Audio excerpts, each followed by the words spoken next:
Jagannath students स्वागत करुछि रश्मि tutorial को। तो गत काली +3 एडमिशन पाई नोटिफिकेशन आसी जाइछि आपण माने जानी थिबे। तो आपण मानकर टेलीग्राम रे मो पाखक बहुत सारा मेसेज आसीथिला। तो सेति पई भाबिली +3 एडमिशन रिलेटेड आपण मानक पई वीडियो नै के आसीबी।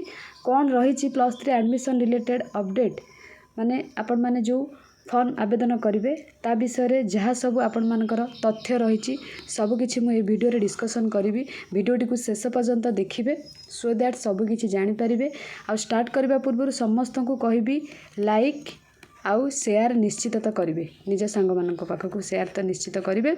आ जो माने चैनल को एबे भी नुआ विजिट करुछंती फटाफट सब्सक्राइब कर दियंतु। आगो को ए टाइप रो इंपोर्टेंट वीडियो आसिले आपण मान पाखक नोटिफिकेशन जीवो। तो कौन कही आपण माने समस्ते जानिथिबे गतकाली नोटिस आसीछि आपण माने भी पढ़िथिबे।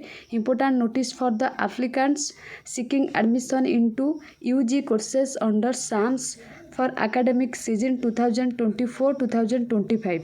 आपणकर जो कॉमन एप्लिकेशन फॉर्म काफ साम्स रे अवेलेबल हबो 3 जून 2024 4टा PM ठारू आपण मानकर आवेदन हबो माने 3 जून 4टा PM ठारू।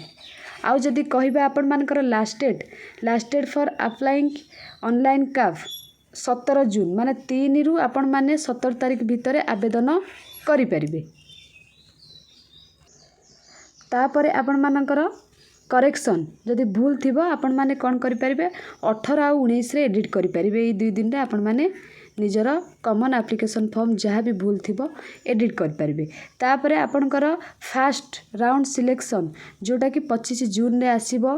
तापरे slide freeze float option online payment of admission fees by selected students जोटा कि 25 रु 28 मु कहि देबी आपण मान को आपर स्लाइड और फ्रीज और फ्लोट कोन 25 रु 28 भितर आपण माने एटा को कर पारिबे माने स्लाइड करबे जदी किबा फ्रीज किबा फ्लोट। तापरे आपण मानकर reporting of the applications allotted institute for taking admission जोटा रही फास्ट सिलेक्शन एडमिशन 26 रु 29 जून भितर।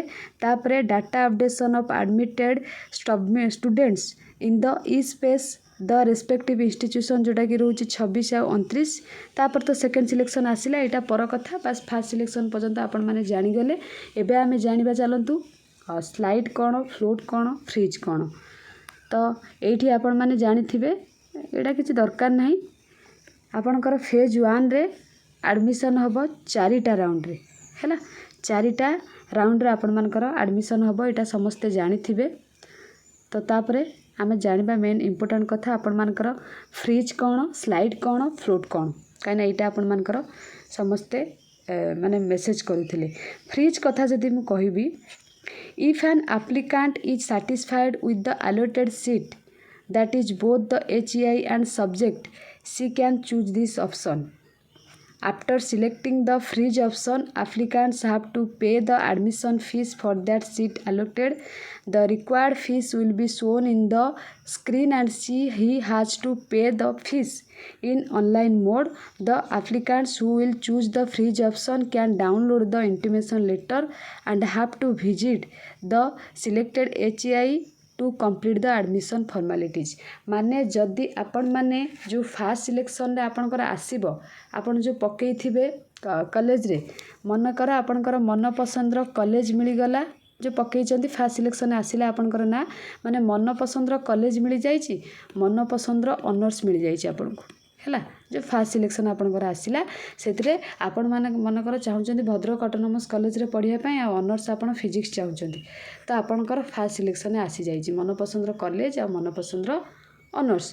तो सेही जगह रे आपण माने फ्रीज ऑप्शन को क्लिक करिवे। क्लिक कला परे आपनकर एडमिशन रो पेमेंट शो कर जिवो। इंटिमेशन लेटर पेमेंट करी कि इंटिमेशन लेटर डाउनलोड कर देबे। तापर आपनकर एडमिशन प्रोसेस कंप्लीट हे गेला। आ सेकंड टाइम आपण मान को किछि करबा को पड़िबो नाही। एटा होची आपनकर फ्रीज ठीक अछि। जदि स्लाइड कथा कहिबा if an applicant has accepted the allotted seat but also wants for a better subject as well as HEI in his higher preferences she can choose this option.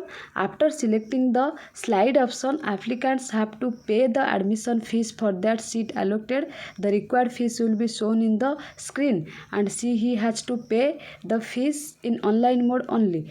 However, such applicants need to not have to visit the allocated HEIs as they will not get the intimation letter and they will wait for the subsequent round of selection. माने आपण माने एठी 5टा college रे पकेइछंती हैला 5टा college रे पकेइछंती मनकर आपनकर fast option माने fast जो ऑप्शन ने कॉलेज देइछन सेटा आसिला नाही सेकंड रे आसिला नाही 3 नंबर कॉलेज रे आसीगला एठी एनसी ऑटोनोमस देइछंती मैथ ऑनर्स देइछंती तो एठी आपनकर पळे आसिला किंतु आपण चाहुचंती नंबर 1 कॉलेज रे जोठी देइछंती सेठी आसीबा दरकार सेतिका बेले आपन को स्लाइड ऑप्शन क्लिक करियो पड़िबो कि आपनकर 3 नंबर कॉलेज अछि आपन चाहुनाते ऊपर लेवल किबा 2 नंबर कॉलेज को जिबा को चाहुचंती आपन जो देइथिबे 5टा कॉलेज आपनकर चॉइस अनुसार तो ऊपर कॉलेज को जिबा पई माने आउथर आपनकर जो सेकंड सिलेक्शन आसीबो सेते बेले आसिया पई आपन माने स्लाइड ऑप्शन को क्लिक करिवे पेमेंट तो शो करिवो किंतु इंटिमेशन लेटर आपनकर डाउनलोड हेबो नाही तापर आसिले आपन मानकर फ्लोट कथा जदि कहिबा if an applicant has accepted the allotted seat and also wishes a better subject in their higher choice of subject in the same HEI, he can choose this option. After selecting the float option, applicants to have to pay the admission fees for that seat allotted. The required fees will fees will be shown in the screen and he has to pay the fees in online mode only. However, such applicants need not have to visit allocated HEIs as they will not get in the intimation letter and they will wait for subsequent round of selection.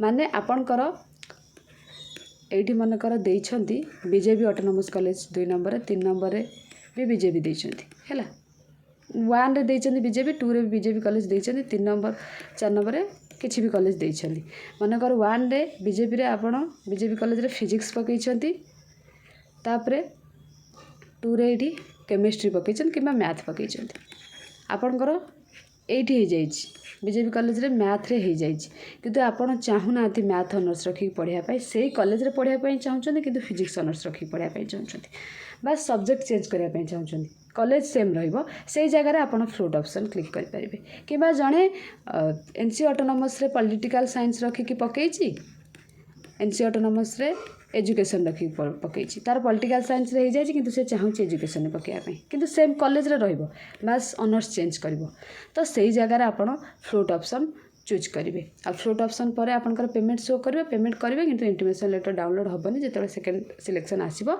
से आपण मानकर download हम एवं मु आशा करुँची आपण मैंने निहाती बुझी जाइथिबे फ्रिज कौन आउ स्लाइड कौन आउ फ्लोट कौन आपण मानकर एटा तो मेन क्वेश्चन थिला तो जून 3 ने आपनकर एडमिशन पाई आपण मानकर डॉक्यूमेंट कौन कौन लगे मु आउ गोटे वीडियो रे आपण मानक पई नै आसीबे आपण माने डॉक्यूमेंट रेडी करके रखिथिबे आउ जून 10 सुधा अप्लाई करिया पई चेष्टा करियो काइना बहुत कम दिन अच्छी से रिलेटेड वीडियो मु आपण मानक पई नै के आसीबे ए वीडियो रे जति बहुत सारा शेयर करबा बहुत सारा भल पाइबा मिलबो निश्चित आपण मानक पई नेक्स्ट वीडियो नै के आसीबे थैंक यू ऑल।